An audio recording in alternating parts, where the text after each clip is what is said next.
मजीद अच्छी वीडियोस के लिए हमारे चैनल को सब्सक्राइब कीजिए।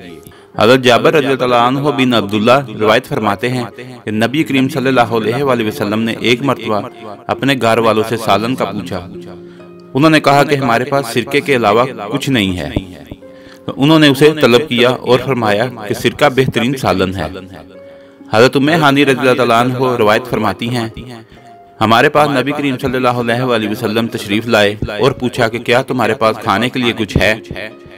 मैंने कहा नहीं, अलबत्ता बासी रोटी और सिरका है। फरमाया कि इसे ले आओ, वो घर कभी गरीब नहीं होगा जिसमें सिरका मौजूद है। हज़रत आयशा सदीक़ा रज़ियल्लाहु अन्हा रिवायत फरमाती हैं कि रसूलुल्लाह सल्लल्लाहु अलैहि वसल्लम ने फरमाया कि सिरका बेहतरीन सालन है। हज़रत उम्मे साद रज़ियल्लाहु अन्हा फरमाती हैं कि मैं हज़रत आयशा रज़ियल्लाहु अन्हा के घर में मौजूद थी और उन्होंने फरमाया, क्या तुम्हारे पास खाने को कुछ है। उन्होंने कहा, हमारे पास रोटी, खजूर और सिरका है। रसूलुल्लाह सल्लल्लाहु अलैहि वसल्लम ने फरमाया, बेहतरीन सालन सिरका है। ऐ अल्लाह, तू सिरके में बरकत डाल कि ये मुझसे पहले नबियों का सालन था और वो घर गरीब ना होगा जिसमें सिरका मौजूद हो। तो हमारी वीडियो अच्छी लगी है तो इसको लाइक और शेयर करें और कमेंट्स में अपनी राय का इज़हार जरूर कीजिए। शुक्रिया।